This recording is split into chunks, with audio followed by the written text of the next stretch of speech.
¿Qué tal? ¿Cómo estás? Te doy la bienvenida nuevamente acá. Bienvenido a ti que te estás ahorita conectando, a ti que estás ahí pendiente, ¿verdad? De lo que vamos a hablar este día. Te doy la bienvenida a este lugar, a mi mesa espiritual. Te saluda la pastora Janet Enríquez. Y vamos entonces a hablar en este momento de la palabra de Dios. Y el tema, ¿verdad? Que se titula este mensaje es: no te lleves la gloria. Amén. No te lleves la gloria. Y vamos a ir allá, acompáñame por favor, al libro de Isaías 42:8. Isaías 42:8 dice: yo Jehová, este es mi nombre, y no daré mi gloria, ni mi alabanza a esculturas. Amén. Vamos a leerlo otra vez. Dice: yo Jehová, este es mi nombre, y no daré mi gloria, ni mi alabanza a esculturas. Bien, estamos hablando allá. Vamos a orar primeramente para que sea Dios que sea utilizando mis labios, ¿verdad? Para que sea palabra de Él, ¿verdad? Que salga en este momento. Así que acompáñame. Gracias, bendito Dios. Ya estoy aquí nuevamente por orden tuya, Señor, hablando aquí enfrente de mis hermanos, de mis amigos, de todas las personas que puedan escuchar mi voz, Señor. Ya estoy aquí por mandato tuyo para predicar esta palabra que tú me has otorgado en este momento. Gracias, bendito Dios. Te ruego que prepares los corazones, que esta semilla quede bien cimentada en aquellos corazones que están escuchando mi voz y que no se pierda, Señor. Y utiliza mis labios en este momento, que no sea yo la que hable, sino que seas tú a través de mí. Gracias, Cristo Jesús. Amén y amén. Muy bien, dice ahí: no te lleves la gloria. Amén. Bien, aquí nuestro Dios, ¿verdad? Está diciendo, está Él remarcando, ¿verdad? Que Él es Jehová, que Él es el Dios todopoderoso, el Dios omnipotente, el único Dios.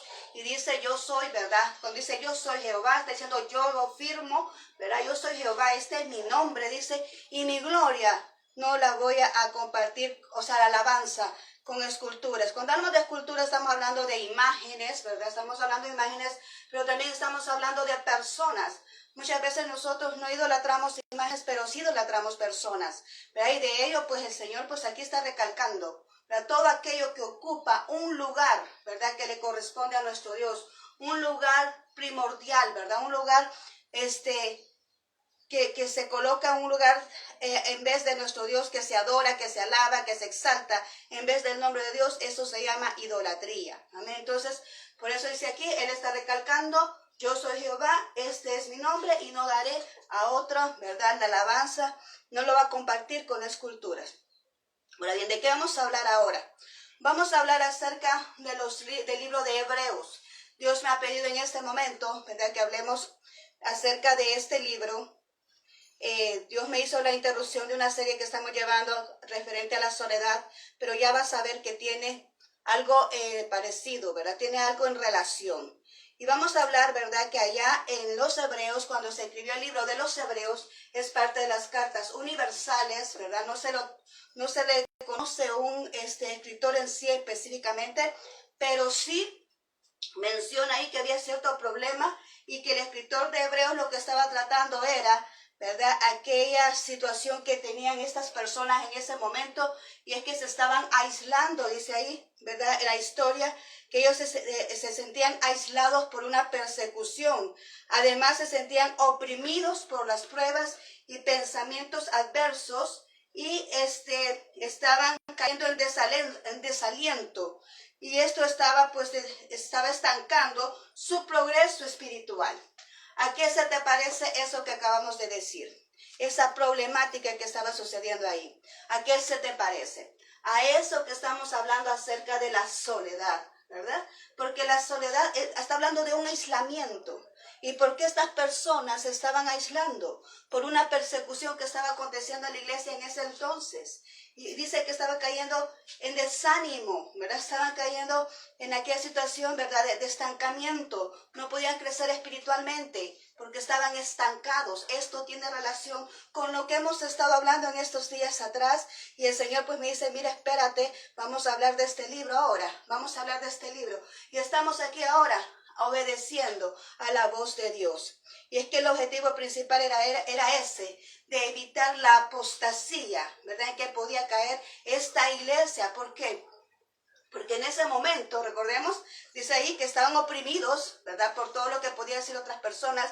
Estaban oprimidos por esos pensamientos adversos, esos pensamientos de personas, ¿verdad? Que no estaban de acorde, ¿verdad? A lo que es la palabra de Dios, estaban oprimidos por los señalamientos, estaban oprimidos por la persecución, estaban aislados por lo que estaba aconteciendo y eso podía venir y provocar la apostasía. ¿Y qué significa la apostasía? Es venir y negar la fe. Eso significa la apostasía, negar la fe, en lo que tú creías, ¿verdad? Tú la niegas, tú dices, no, eso no era cierto lo que yo decía. Entonces cuando viene esto, viene a esa situación de la apostasía, un enfriamiento total, ¿verdad? En lo que era la iglesia, y eso es lo que se quería, lo que se pretendía evitar, lo que se quería evitar en este momento. Y el segundo punto era venir y darle el lugar que le corresponde a nuestro Señor Jesucristo como sumo sacerdote. Y ahí es donde me voy a enfocar ahorita, en darle el lugar a nuestro Dios que le corresponde. Y para ello pues vamos a ir leyendo, ¿verdad? Esos versículos del libro de Hebreos. Vamos a ir leyendo el libro de Hebreos y vamos a ver la superioridad de Jesús, porque no hay nadie como Él, ¿verdad? Yo he puesto por aquí interrogantes. ¿Quién es el jefe? ¿Quién es el jefe? Amén. ¿Quién es el jefe? ¿Quién es el que está a cargo de todo? ¿Quién es la autoridad máxima, verdad, de la iglesia? ¿Quién es la autoridad máxima? ¿Quién es el jefe? ¿A quién debemos de obedecer?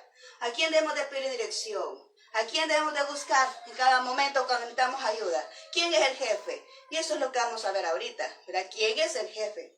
Así que, en primer lugar, aquí está haciendo énfasis, ¿verdad? Este escritor de Hebreos, nos dice acá la palabra de Dios, que Jesús es superior a los profetas. Jesús es superior a los profetas y está allá en el 1, 2, 3 y lo vamos a leer. El 1, 2, 3 dice así. Dios habiendo hablado muchas veces y por muchas maneras en otro tiempo a los padres por los profetas, en los postreros días, dice, nos ha hablado por el Hijo, a quien constituyó heredero de todo y por quien asimismo hizo el universo, el cual siendo el resplandor de su gloria y la imagen misma de su sustancia, a quien sustenta todas las cosas por la palabra de su poder, habiendo efectuado la purificación de nuestros pecados por medio de sí mismo, se sentó a la diestra de la majestad de las alturas. Amén. Entonces aquí está diciendo en esta porción bíblica que antes, ¿verdad? Cuando no estaba nuestro Señor Jesucristo, cuando no había venido todavía a este mundo, hablaba por medio de los profetas. Ellos eran los que se encargaban de traerle el mensaje de Dios al pueblo. A Dios les hablaba específicamente a estas personas, a los que nosotros conocemos como profetas, a los que hemos mencionado como por ejemplo el profeta Elías, el profeta Ezequiel, el profeta Daniel, el profeta Isaías, Jeremías, todos ellos son profetas, o sea, Jeremías, o sea, los profetas menores y los mayores que nosotros los clasificamos, a todos ellos Dios pues les otorgó ese mensaje para poderlo atraer a la iglesia en ese entonces. Pero acordémonos de que hace poco hablábamos de esos 400 años de silencio, que en esos 400 años de silencio no hubo profeta, no hubo quien hablara, hasta que vino nuestro Señor Jesucristo, que es el que empezó, ¿verdad?, a dar este mensaje de parte de Dios. Y Él pues, dice acá, Él está diciendo, hasta ahora nos habla a través del Hijo, ahora nos habla a través, ¿verdad?, de Jesucristo, y eso nos está haciendo mención acá la palabra de Dios en este instante. Está instituyendo que la palabra, ¿verdad?, de Dios ahora es la base de todo. Además dice ahí que es el resplandor de su gloria. Ahí lo dice en el versículo 3, que Él es el resplandor de su gloria. Lo vemos allá en Juan 14, 9, dice, ¿has visto al Padre? Si has visto a mí, has visto al Padre. ¿Verdad? ¿Por qué? Porque Jesucristo venía a exteriorizar todo lo que el Padre es. Tal vez no en imagen, no en la apariencia, pero sí en la esencia de lo que Jesucristo era. Vino a representar lo que es nuestro Padre Jehová, y por eso dijo, ¿has visto a mí? Entonces has visto al Padre, porque dice ahí que Él era el resplandor de su gloria. Amén. Él era el resplandor de su gloria. Además de todo eso, dice que era imagen misma de su sustancia. O sea, la gloria, vamos viendo cómo es la forma de la representación, y vamos viendo que es la imagen también de su misma sustancia, cuando vemos allá en Juan 1:1 que dice, en el principio el verbo, y el verbo era con Dios, y el verbo era Dios. ¿Qué está diciendo ahí? Él es el todo por el todo, ¿verdad? El verbo era el Dios, la palabra es Dios, ¿verdad? El verbo es Dios, en el principio era el verbo. Luego dice, el verbo era con Dios y el verbo era Dios. O sea, Él es el mismo, está diciendo la sustancia, la palabra, ¿verdad? Él es nuestro Dios, el todo por el todo. Amén. ¿Qué más dice ahí? En el versículo 3 está diciendo que sustenta todas las cosas por la palabra, por su poder, ¿verdad? La palabra de su poder. Lo vemos allá un ejemplo en Mateo 4:4 cuando le dice, ¿verdad? Al enemigo cuando está siendo tentado le dice, escrito está, ¿verdad? Escrito, se lo vamos a leer, ¿verdad? Para que podamos comprender bien qué fue lo que le dijo ahí en Mateo 4:4. Vamos a buscarlo, lo vamos a leer, para que veamos de que Él sustenta toda la palabra escrito está, ¿verdad? Le refutó 3 veces al enemigo en esa tentación. Le dice en el 4:4 y le respondió y le dijo, escrito está, no solo de pan vivirá el hombre, sino de toda palabra que sale de la boca de Dios. Ahí Él está diciendo, sí, el alimento es importante, el alimento material es necesario, pero no hay cosa más esencial, más importante que pueda alimentar nuestra alma, que es la palabra de Dios, que es lo que se sustenta, porque en ella hay poder, en ella hay esa potestad, ¿verdad? Para liberar, para sanar, para venir y consolar. La palabra de Dios lo es todo, la Biblia, lo que contempla la palabra de Dios, ¿verdad? Que es nuestra palabra, la Biblia, ¿verdad? Que es la que contempla la palabra de Dios, es la que trae, ¿verdad? Toda esa ayuda espiritual que nosotros necesitamos. Amén. Entonces, por eso dice ahí, ¿verdad? Que Él sustenta todas las cosas por medio de su palabra. Además, en Filipenses 2:8 podemos ver que Él purificó nuestros pecados. Él se hizo humano, ¿verdad? Él se hizo humano. Él vino y se humilló, siendo Dios, se humilló y se hizo pecado, dice la palabra de Dios. Siendo Él perfecto, se hizo pecado. ¿Para qué? Para que nosotros fuéramos tener esa salvación y vida eterna. Para que nosotros fuéramos libres de toda condenación, como lo dice Filipenses 2:8, que Él, estando en condición de hombre, se humilló a sí mismo, haciéndose obediente hasta la muerte y muerte de cruz. Él obedeció al Padre, Él se sometió al Padre. ¿Por qué? Porque había un propósito, había un objetivo por qué tenía que estar aquí. Y ese pues bien lo conocemos tú y yo, ¿verdad? Que era el hecho de venir y rescatarnos y salvarnos, ¿verdad? De condenación eterna. Así es que aquí podemos ver, ¿verdad? Cómo es que Dios, Jesucristo, lo pone acá el libro de Hebreos como superior a todos los profetas. Y en realidad así es, porque es el Hijo de Dios. Ahora bien, dice aquí que también dice que es superior a los ángeles. Es superior a los ángeles. Y lo vemos allá en 1:4. ¿Por qué estamos hablando esto que es superior si sabemos que Dios, ¿verdad? Sabemos que es Dios. Pero ¿por qué aquí está hablando tanto el libro de Hebreos de que Él es superior a los profetas, que Él es superior a los ángeles? ¿Por qué? Porque en este momento lo estamos viendo como humano. Cuando Él vino aquí, Jesucristo se convirtió en humano, ¿verdad? Él, ¿para qué? Se convirtió en persona para hacerse como ese cordero, ¿verdad? Para ofrecerse como cordero en sacrificio para salvación y rescate de nosotros, para nuestra redención, para nuestra justificación de esos pecados y para otorgarnos la vida eterna. Entonces, por eso está haciendo énfasis aquí el escritor de Hebreos y dice que es superior a los ángeles. Y lo vemos acá en el 1:4. En el 1:4 dice, heredó más excelente nombre que ellos. Este es, cuando vemos allá en Mateo 3:17 que dice, este es mi Hijo amado, en quien tengo complacencia. Ahí mismo Dios le otorgó más nombre que sobre todos los ángeles, porque Él dijo, este es mi Hijo amado, el que he enviado, el que está ahorita preparándose, el que en ese momento recibió la unción, el que va, dice el Señor, a ejecutar ese sacrificio. ¿Para qué? Para salvación y redención de la humanidad. Este es mi Hijo amado, porque me está complaciendo, dice el Señor, para venir, ¿verdad? Para venir y rescatar a esta humanidad que yo creé, ¿verdad? Entonces, por eso dice, le dio nombre sobre todo nombre, que es Jesucristo, el Señor, dice ahí, ¿verdad? Y entonces lo vemos allí. Y ahora en el versículo 5 del mismo, ¿verdad? Capítulo 1 de Hebreos, también le dice, yo te he engendrado hoy el Espíritu de Dios vino, y sabemos muy bien esa historia, vino sobre María, ¿verdad? Para venir y engendrar a Jesucristo. Jesucristo no podía venir engendrado por sangre de hombre, porque entonces toda la sangre humana estaba contaminada. Desde el principio de Adán y Eva, la sangre humana está contaminada y es donde portamos el pecado. En nuestra sangre es donde está el pecado. Toda persona que nace, ¿verdad?, viene contaminado con pecado. Es por eso, ¿verdad?, que es necesario reconocer a Jesús para que podamos ser limpios de todo pecado. Y en este momento dice que Él lo engendró a través del Espíritu Santo. Fue que puso la semilla en María. No podía ser contaminada, tenía que ser una sangre limpia, una sangre pura que pudiera limpiar el pecado de toda la humanidad. Y eso fue lo que hizo nuestro Señor Jesucristo en ese momento, ¿verdad? Cuando dijo, yo te he engendrado hoy. Y además le dice en el 6, adórenle todos los ángeles.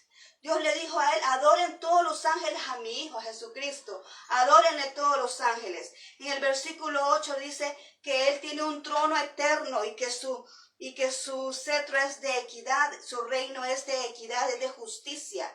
En el versículo 9 dice que es ungido por Dios con óleo de alegría. Vemos acá que dice que es óleo, que está ungido con óleo de alegría. Y vemos acá en Isaías 61:3, ahí encontramos también esa palabra que dice óleo de alegría y dice manto también, ¿verdad? Pero hay una diferencia, porque el manto nosotros lo portamos por encima, pero el óleo es un material donde se plasma, donde los pintores ocupan el óleo para poder plasmar ahí su arte. Entonces dice que tiene un óleo de alegría, o sea, una esencia de Él, o sea, que es portador. Él es el óleo de alegría. Amén. Él es el óleo de alegría. Entonces dice aquí que en el versículo 10 dice que fundó los cielos y la tierra junto con Dios. Él estaba ahí en el mismo principio. Cuando vemos ahí en Génesis 1 dice, en el principio creó Dios los cielos y la tierra. Pero ahí está también Jesucristo. Ahí también estaba el Espíritu Santo, ahí están los tres. ¿Por qué? Porque dice que el Espíritu se movía sobre las aguas. Entonces ahí estaba Jesucristo haciendo los cielos y la tierra con su Padre. Y además dice en el versículo 13 que los sentó a la diestra para colocar a sus enemigos bajo sus pies. Y está diciendo, ¿a quién de los ángeles? Le dice ahí la pregunta, ¿a quién de los ángeles se les ha dado ese honor como se le dio a Jesucristo de decirle todo esto? De poderle decir, tú eres mi Hijo amado, el que tiene derecho al trono, el que tiene el cetro de justicia, el que está sentado a la diestra, el que ha puesto hasta que ponga a todos tus enemigos bajo tus pies. ¿Quién es, verdad? Dice el Señor, ¿a qué ángel yo le puedo dar esa potestad? ¿A qué ángel yo le puedo declarar esta palabra? Está diciendo Dios en ese contexto bíblico. Podemos entender que Jesucristo es el único y verdadero y digno de toda adoración, de toda alabanza, porque Dios vino y lo instituyó así, ¿verdad? Estamos viendo que aquí estamos hablando de Jesucristo como humano, pero que en realidad Él se ofreció, ¿verdad?, como cordero para salvación de nosotros, y por eso es digno de toda adoración, de todo respeto y de todo nuestro amor. Amén.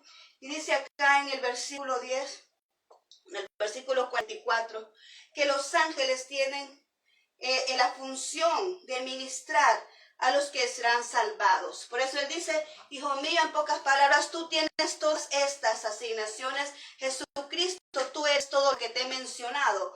Pero los ángeles tienen esa función de venir y ministrar a aquellos que van a ser salvos. Los ángeles son aquellos que están allí cerca de las personas para ser rescatadas, para ser salvadas de cualquier problema, para ser convencidas, ¿verdad?, para poder venir al cristianismo. Son los que están ahí, son ministradores. Ellos ministran el corazón de las personas, amén, para poder venir y ser listos, ya preparados para salvación. Lo está diciendo allá en el versículo 44. Esto es referente y lo está colocando, ¿verdad?, a Jesucristo como superior a los ángeles, a Jesucristo como superior a los profetas. Y vamos a ver que Jesucristo también lo comparan aquí a Moisés. ¿Por qué Moisés? ¿Cuántos conocemos la historia de Moisés? Todos conocemos la historia de Moisés. Moisés dice que fue constituido Dios para Faraón. Amén, fue constituido Dios para Faraón. Entonces vemos aquí Dice, él fue mayor que Moisés. Jesucristo es mayor que Moisés. Porque Moisés todas lo admiraban, ¿verdad? Por su liderazgo. Lo admiraban por su obediencia. Lo admiraban por todo lo que sucedió y los acontecimientos sobrenaturales. De la manera como Dios utilizó a Moisés. Pero también dice aquí, nuestro Señor dice que, nuestro Dios dice que Jesucristo es mayor que Moisés. Y lo vemos en el capítulo 3, 4 y 6. Y ahí nos narra, dice, sí es cierto, Moisés fue obediente, sí, a él se le habían entregado los planos para poder armar, ¿verdad? Ese tabernáculo que nosotros conocemos, que se hizo en el desierto para que posara la presencia de Dios ahí. Pero dice, sí fue obediente, un buen siervo, sometido a Dios, respetable a Dios. A él se le entregaron las leyes, los estatutos, todos los lineamientos de cómo el pueblo de Israel debería de proceder en ese entonces. Pero Jesucristo es el dueño.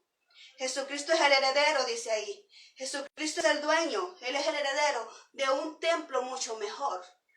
Él vino y nos hizo templo y morada a nosotros. Él dice que nosotros somos templo y morada del Espíritu de Dios, de su Espíritu. Nosotros somos templo y morada de Él. Ya no estamos como en los tiempos de la ley, ¿verdad? Donde estaba un lugar, un tabernáculo, donde se tenía que venir y adorar a Dios. Hoy lo podemos adorar en cualquier lugar que sea, donde quiera que nosotros estemos. Nosotros podemos adorar a Dios. ¿Por qué? Porque el templo somos nosotros y los portadores de su presencia somos nosotros. Cuando venimos y le damos acceso al Espíritu Santo a nuestro corazón, tú andas cargando al Espíritu Santo allí dentro de tu corazón. Tú lo andas adentro cuando tú has venido y has reconocido a Jesús como Salvador personal. Ya no es como antes, ¿verdad? Sino que dice, ahora Jesucristo viene a ser dueño de uno mejor, que es nuestra vida, que es nuestro cuerpo, que es donde Él mora, ¿verdad? Entonces, por eso dice que es superior a Moisés. Y también dice que es superior a Josué. Lo compara también con Josué. ¿Y quién fue Josué? Josué fue la persona que repartió la tierra prometida. Y que dice aquí que aún Josué, que fue el que repartió la promesa, porque eso fue el rescate de Israel, ¿verdad? Vemos, le ofreció una promesa. Oh, gloria a Dios, estamos viendo algo aquí. Pero dice aquí que aún Josué, con repartir la promesa, no pudo dar el reposo que Dios quería, o que Dios habla de un reposo. Porque el reposo que Él está otorgando, el reposo de la esclavitud, por eso los rescató. Vemos aquí este ejemplo, y estoy en sincronía, y ahorita se me está colocando en la mente, y es que la simbología aleluya, la simbología que tenemos aquí, o la analogía que tenemos aquí, es que el pueblo de Israel se encontraba en esclavitud, así como algunas personas nos podemos encontrar en pecado. Así como las personas que no conocen a Cristo se encuentran en pecado, ¿verdad? Pero Moisés vino y los rescató a esta gente de la esclavitud, así como Jesucristo vino como Cordero y nos rescata a nosotros de toda condenación eterna. Pero asimismo Josué fue el que vino y repartió una herencia, repartió una tierra prometida, así como Jesucristo nos quiere a nosotros esa promesa, esa tierra prometida de la salvación y además un reposo.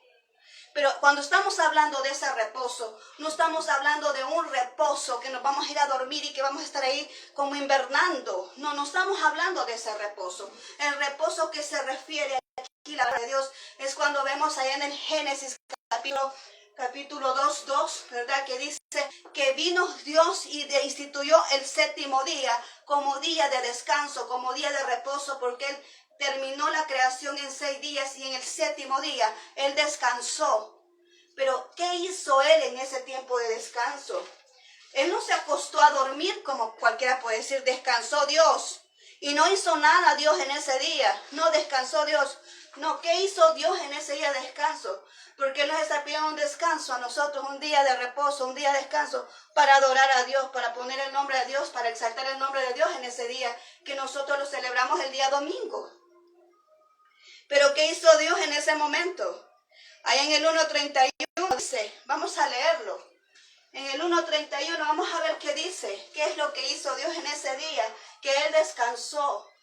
Dice aquí, dice dice en el 1:31, dice, y vio Dios todo lo que había hecho, y aquí que era bueno en gran manera, y fue la tarde y la mañana del día sexto. ¿Ok?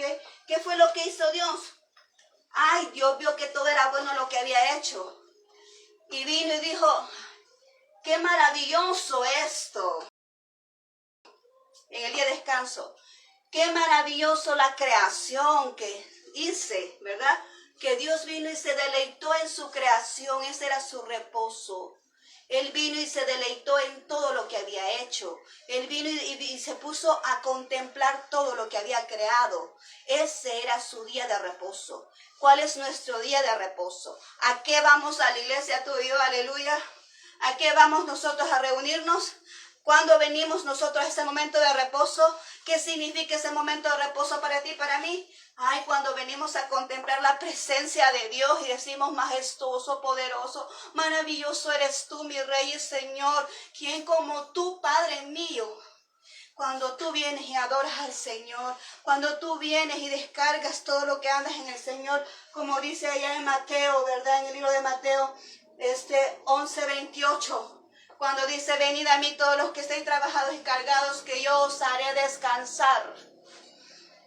Es ahí en ese lugar, de ese lugar santísimo, de ese lugar en la presencia de Dios, donde tú descansas de todo lo que te carga, de todo lo que te agobia, de todo lo que te aflige. Es allí donde te va la soledad, es ahí donde se te va todo el sufrimiento, es ahí donde tú agarras nuevas fuerzas, es ahí donde tú vienes y tienes dirección de Dios. Cuando tú vienes y descansas en Dios, cuando tú vienes y descargas todo lo que te agobia, todo lo que te acarga, vienes y lo pones en las manos de Dios, tú descansas. Y de ese reposo es el que Dios se refiere. Ese es el reposo que Dios dice. Ese es el reposo que Él menciona. Ese hecho de nosotros venir y estar en presencia de Dios, contemplándole a Él y adorándole, porque nuestra alma descansa cuando está en su presencia. Amén. Entonces ese es el reposo que Él está hablando y Él quiere que tú reposes hoy. Él quiere que tú vengas. Oh, Dios mío. Hay alguien que está cargado. Hay alguien que está agobiado aquí. Hay alguien que va a escuchar esto o que está escuchando, que está cargado, está agobiado, no sabe qué hacer con lo que está aconteciendo, no sabe qué hacer con lo que está viviendo. Tiene que tomar una decisión ahora y no sabe qué decisión tomar. Mira, ven a la presencia de Dios. Ven a Él y Él te va a dar la respuesta. Ven y descarga lo que estás sintiendo. Ven a Él y descarga aquello que te está agobiando y vas a encontrar ese reposo, ese descanso para tu alma. Te vas a sentir más tranquilo para que puedas tomar esa decisión que Dios te va a dar a conocer en ese momento de intimidad con Él. Amén, aleluya. Gracias al Señor. ¿Qué más dice?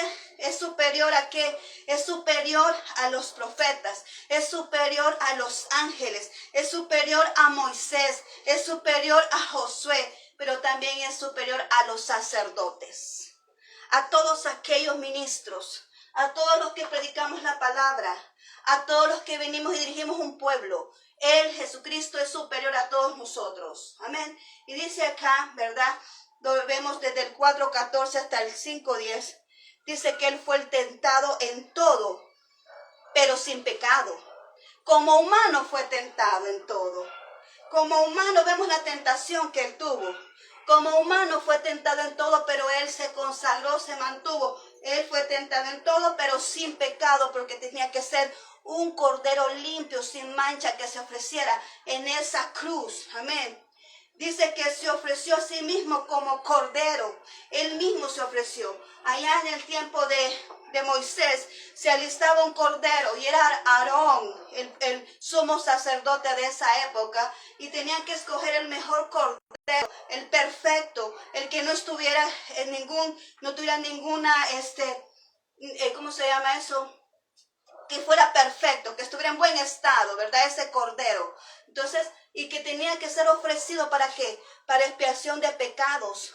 Cada año tenían que venir y ofrecer un cordero para que Dios perdonara los pecados del sumo sacerdote y también de todas las familias de cada uno de los israelitas. Eso era antes, pero hoy después que vino Jesucristo, Él mismo es el Cordero, Él mismo se ofreció de Cordero, Él mismo se ofreció en esa cruz para que tú y yo fuéramos rescatados de esa condenación. Quiero que tú veas esto que está pasando aquí. Quiero que tú veas lo que Dios te está diciendo hoy, que Él mismo se ofreció como Cordero sin mancha para venir y rescatarnos de ese pecado. Además dice que es superior a los sacerdotes. ¿Por qué? Porque Dios lo declaró así. Fue declarado por Dios. Él lo instituyó. Dice que lo instituyó sumo sacerdote por Melquisedec. Amén. Él fue instituido sumo sacerdote. Y además no hay otro, ¿verdad? No hay otro mediador entre él. Vamos a leer 1 Timoteo 2:5. Vamos a leerlo porque quiero que tú veas esto. Porque tú puedes decir, bueno, es que yo no sé cómo hacer, ¿verdad? Para venir y buscar a Dios. Vamos a ver 1 Timoteo 2:5, dice, porque hay un solo Dios y un solo mediador entre Dios y los hombres. ¿Quién? Jesucristo, hombre. Aleluya. Hay un solo mediador entre Dios y los hombres. No es que tú vienes y dices, ayúdeme a orar por esto, yo quiero que usted ore por mí, yo quiero que usted haga esto por mí. Mire, es que no hay nadie que te pueda ayudar, ¿sabes por qué? Porque Jesucristo cuando murió en ese templo, en esa cruz, el velo del templo se rasgó y eso significa que hay libertad. Tú puedes entrar a la presencia de Dios las veces que tú quieras, porque así como le oye a un pastor, le oye a un sacerdote, a ti también como parte de la iglesia, Dios te oye cuando vienes a la presencia de Dios. ¿Y qué quiero decir con esto? ¿Qué Dios me está poniendo en mi boca ahorita? Que tú tienes que venir y entrar a la presencia de Dios y no estar dependiendo de alguien, porque la soledad eso hace, que nos hace dependientes de otro. Aquí estamos viendo a un pueblo que estaba aquí dependiendo de alguien más. ¿Por qué? Porque estaban solos, se sentían aislados y estaban dependiendo de algo, ¿verdad? Entonces te dice aquí, la soledad lleva a depender a otro, pero aquí dice que nosotros tenemos un sumo sacerdote y es nuestro Señor Jesucristo, y que las cortinas de ese templo fueron rotas, porque allá en el tabernáculo de Moisés solo el sumo sacerdote podía entrar donde estaba la gloria de Dios, que era a través de esa caja que tenemos ahí como caja del pacto, para lo que nosotros conocemos como el arca del pacto, ¿verdad? Donde se manifestaba la presencia de Dios, la gloria de Dios. Solamente el sumo sacerdote podía entrar ahí. Pero ahora eso se terminó, eso se acabó. Desde el momento que Jesús murió en la cruz, Él rompió ese velo de ese templo para que tú y yo tuviéramos acceso a la presencia de Dios las veces que nosotros queramos. Él es el que soluciona nuestros problemas. Él es el que nos rescata de cualquier dificultad. Él es el que nos da fuerzas para salir adelante. Él es el que nos da dirección para mostrarnos el camino donde vamos a ir. Es Él, en la presencia de Él, donde vas a encontrar todos los requerimientos que tú necesitas. Es en su presencia, es el único que te puede ayudar a solventar la necesidad que tú muchas veces tienes. No necesitas de otra persona. Dice ahí la palabra de Dios, maldito el hombre que confía en el hombre. Tu confianza debe estar puesta en Dios. Y eso es lo que Él viene hablando ahora. Tu confianza debe de estar puesta en Dios. No tienes que seguir a hombres, tienes que seguir a Dios, el único verdadero Rey. El único verdadero Señor, el que se merece toda la honra y gloria. Él es el único, el que puede rescatarte, y es el único mediador, porque para eso se ofreció como Cordero. Es el único mediador entre Dios y los hombres, como lo acabamos de leer acá en Timoteo 2:5, como lo dice aquí la palabra de Dios, la Biblia, en 1 Timoteo 2:5. Ahora ya para ir finalizando, vamos a ir a Hebreos 7:28. Hebreos 7:28 dice, porque la ley constituye sumos sacerdotes a débiles hombres, pero la palabra del juramento posterior a la ley, al Hijo hecho perfecto para siempre. ¿Qué está diciendo aquí? No puedes poner tu confianza en hombres. Aleluya. No puedes poner tu confianza en hombres, porque los hombres fallan. Los hombres son pecadores. Pero cuando tú pones confianza en Dios, Él es perfecto y para siempre. Lo acabamos de leer. Él es perfecto y para siempre. Él no cambia. Él es perfecto y para siempre. Él jamás te va a fallar. El hombre falla, pero Dios no falla. Él es perfecto y Él sabe y te conoce perfecto qué es lo que a ti te pasa. Él te conoce perfecto el estado de tu corazón. Él te conoce perfecto la lucha que estás llevando. Él te conoce perfecto lo que tú estás sintiendo. Él te conoce perfecto cuáles son tus anhelos. Él te conoce perfecto. Y Él sabe de qué tienes necesidad. Y te digo que cuando tú tienes confianza en nuestro Dios, Él va a contestar Él va a contestar a lo que tú necesitas. Tú vas a obtener una respuesta de Dios, porque si tu confianza está puesta en Dios, si tú vienes y te deleitas en la presencia de Dios, si tú vienes y reposas en la presencia de Dios, tú vas a poder ver lo que Dios tiene para ti. ¿Qué es lo que provoca el reposo? Que nuestra fe aumente. El reposo en Dios permite que nuestra fe aumente. Aleluya, gloria a Dios. Lo que permite el momento de reposo es que nuestra fe aumente y que nosotros podamos confiar en Dios, esperando esa respuesta que viene de parte de Él. A no angustiarnos, a no desesperarnos, sino a saber tranquilamente, esperando tranquilamente que esa promesa o lo que estamos esperando va a llegar a nuestras vidas. Amén. Bien, esta es la palabra de Dios para este día, para ti y para mí. Recordemos, nuestro Dios es el sumo sacerdote. Él es el Dios todopoderoso, el que se merece toda la honra y toda la gloria, el que debe de estar sobre cada persona. ¿Por qué? Porque Él es el único Rey verdadero y Él es nuestro jefe. Amén. El que se merece toda la honra y toda la gloria. Así es que esta es la palabra de Dios para ti ahora. Vamos a orar en este momento. Muchas gracias a todos los que estuvieron ahí pendientes, a todos aquellos que se conectaron, a todos aquellos que van a escuchar posteriormente este mensaje, a todos los que han escuchado mi voz. Muchas gracias. Así que ahorita vamos a orar. Gracias, bendito Dios, hemos compartido tu palabra en este momento, el libro de Hebreos. Como tú quisiste ahora, como tú me lo prometiste, Señor, que nosotros entregáramos este mensaje. Y sé, Señor, que es tu voluntad que se hiciera, porque tú quieres posicionarte en el lugar que te corresponde. Bendito Señor, gracias por esta palabra. Gracias, bendito Dios, que no quede perdida esta semilla, sino que, Señor, pueda sembrar en estos corazones, pueda dar, Señor, germinar esta semilla y podamos crecer espiritualmente como tú así lo quieres y que podamos avanzar, que nada ni nada nos detenga, que la soledad no nos detenga, que no haya nada, Señor, que impida que llegamos hasta ese punto de donde tú quieres llevarnos. Gracias, Cristo Jesús. En tu nombre hemos orado en este momento. Gracias, Señor. Amén y amén. Muy bien, muchas gracias nuevamente. Te mando muchos abrazos a donde estés. Que el Señor Todopoderoso te bendiga, ¿verdad? Y nos vemos el día de mañana, si Dios lo permite, con el último tema de la serie que estamos llevando, la soledad. Así que espero pues que esta palabra te haya alimentado a tu alma y vamos a seguir adelante. Que Dios te bendiga y te conceda una excelente semana. Bendiciones.